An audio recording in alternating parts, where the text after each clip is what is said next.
ಬೆಲೆ ಏರಿಕೆಯ ಬಿಸಿ ಹಿನ್ನೆಲೆ ಗ್ಯಾಸ್ ತೊರೆದು ಸೌದೆ ಒಲೆಯತ್ತ ಮರಳಿದ ಕಾಫಿ ಟೀ ವ್ಯಾಪಾರಿ ಚಿಂತಾಮಣಿ.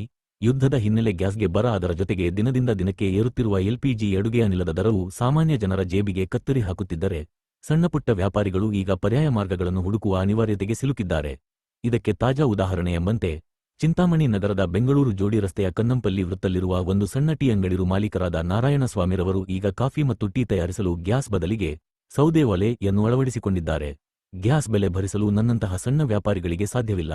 ಸೌದೆ ಬಳಸುವುದರಿಂದ ಸ್ವಲ್ಪ ಕಷ್ಟವಾದರೂ ಆರ್ಥಿಕವಾಗಿ ಸ್ವಲ್ಪ ಉಳಿತಾಯವಾಗುತ್ತದೆ ಮತ್ತು ನನ್ನ ವ್ಯಾಪಾರವನ್ನು ಮುಂದುವರಿಸಲು ಸಹಾಯವಾಗಿದೆ ಎಂದು ವ್ಯಾಪಾರಿ ತಮ್ಮ ಅಭಿಮತ ವ್ಯಕ್ತಪಡಿಸಿದರು. ಹಿಂದೆ ಪ್ರತಿದಿನದ ವ್ಯಾಪಾರಕ್ಕೆ ಗ್ಯಾಸ್ ಬಳಸುತ್ತಿದ್ದ ಈ ವ್ಯಾಪಾರಿ ಇತ್ತೀಚೆಗೆ ಯುದ್ಧದಿಂದ ಗ್ಯಾಸ್ ಸಿಲಿಂಡರ್ ಸಿಕ್ಕರೂ ಸಿಲಿಂಡರ್ ಬೆಲೆ ಏರಿಕೆಯಿಂದಾಗಿ ಕಂಗಾಲಾಗಿದ್ದರು. ಒಂದು ಕಡೆ ಹಾಲಿನ ಬೆಲೆ, ಸಕ್ಕರೆ ಮತ್ತು ಚಹಾ ಪುಡಿಯ ಬೆಲೆ ಏರಿಕೆಯಾಗಿದ್ದರೆ, ಇನ್ನೊಂದೆಡೆ ಗ್ಯಾಸ್ ದರ ಗಗನಕ್ಕೇರಿದ್ದು ದಿನದ ಗಳಿಕೆಯಲ್ಲಿ ಬಹುಪಾಲು ಇಂಧನಕ್ಕೆ ಖರ್ಚಾಗುತ್ತಿತ್ತು. ಇದರಿಂದಾಗಿ ವ್ಯಾಪಾರವನ್ನು ಮುಂದುವರಿಸುವುದೇ ಕಷ್ಟವಾಗಿತ್ತು. ಲಾಭ ಇರಲಿ, ಹೂಡಿದ ಬಂಡವಾಳವು ವಾಪಸ್ ಬರದ ಸ್ಥಿತಿ ನಿರ್ಮಾಣವಾಗಿತ್ತು. ಇನ್ನೇನು ಅಂಗಡಿ ಮುಚ್ಚುವ ಆಲೋಚನೆಯಲ್ಲಿದ್ದ ವ್ಯಾಪಾರಿಗೆ ಹಳೆಯ ಸೌದೆ ಒಲೆಗಳ ನೆನಪಾಯಿತು. ತಕ್ಷಣವೇ ಕಾರ್ಯಪ್ರವೃತ್ತರಾದ ಅವರು ಅಂಗಡಿಯ ಒಂದು ಮೂಲೆಯಲ್ಲಿ ಮಣ್ಣಿನ ಒಲೆಯನ್ನು ನಿರ್ಮಿಸಿ ಸೌದೆ ಮತ್ತು ಇತರೆ ಕಟ್ಟಿಗೆಯನ್ನು ಬಳಸಿ ಕಾಫಿ ಮತ್ತು ಟೀ ತಯಾರಿಸಲು ಪ್ರಾರಂಭಿಸಿದ್ದಾರೆ. ಈ ಬದಲಾವಣೆಯು ಬೆಲೆ ಏರಿಕೆಯ ಅನಿವಾರ್ಯತೆಯ ಮಧ್ಯೆಯೂ ಸೃಜನಶೀಲತೆ ಮತ್ತು ಪರಿಸರ ಸ್ನೇಹಿ ಪರ್ಯಾಯಗಳನ್ನು ಹುಡುಕುವ ಸಾಮಾನ್ಯ ಜನರ ಜೀವನಶಕ್ತಿಯ ಸಂಕೇತವಾಗಿದೆ.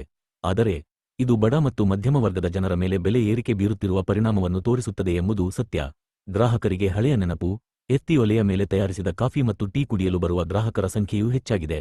ಒಲೆಯ ಹೊಗೆಯ ಸಣ್ಣ ವಾಸನೆ, ನಿಧಾನವಾಗಿ ಬೇಯುವ ಚಹಾದ ರುಚಿ ವಿಭಿನ್ನವಾಗಿದ್ದು ಹಳೆಯ ನೆನಪುಗಳನ್ನು ಮರುಕಳಿಸುವಂತೆ ಮಾಡುತ್ತಿದೆ ಎಂದು ಗ್ರಾಹಕರು ಅಭಿಪ್ರಾಯಪಟ್ಟಿದ್ದಾರೆ. ಗ್ಯಾಸ್ ಟೀಗಿಂತ ಈ ಸೌದೆ ಒಲೆ ಟೀ ಹೆಚ್ಚು ರುಚಿಯಾಗಿದೆ ಮತ್ತು ಹಳೆಯ ನೆನಪು ಬರುತ್ತದೆ ಎಂದು ಗ್ರಾಹಕರಾದ ಕೃಷ್ಣಾರೆಡ್ಡಿ ತಿಳಿಸಿದರು. ಗ್ಯಾಸ್ ಇಲ್ವಾ? ಗ್ಯಾಸ್ ಅಭಾವದಿಂದ ಈ ಕೆಲಸ ಗ್ಯಾಸ್ ಅಲ್ಲಿ ಮಾಡ್ತಾ ಇದ್ರೆ ಹಿಂಗೆ. ಈ ಗ್ಯಾಸ್ ಏನಾಗಿದೆ ಈಗ? ಗ್ಯಾಸ್ ಸಿಗ್ತಾ ಇಲ್ವಲ್ಲ. ಏನ್ ಹೇಳ್ತಾರೆ? ಇಲ್ಲ, ಕಮರ್ಷಿಯಲ್ ಕೊಡ್ತಾ ಇಲ್ಲ. ಹಾ, ಈಗ ಮಾಡ್ತಾ ಇದ್ದೀರಾ? ಮಾಡ್ತಾ ಇದೀವಿ. ಹಾ, ಜನ ಕುಡಿದು ಹೋಗ್ತಾ ಇದ್ದಾರೆ. ವರ್ಕೌಟ್ ಆಗುತ್ತಾ? ಏನು ವರ್ಕೌಟ್ ಆಗುತ್ತೆ, ಅಲ್ಲಿಗೆ ಸರಿ ಹೋಗುತ್ತೆ. ಎಲ್ಲಾಗುತ್ತೆ ವರ್ಕೌಟ್? ನೀವು ಹೇಳ್ತಾ ಇದ್ದೀರಾ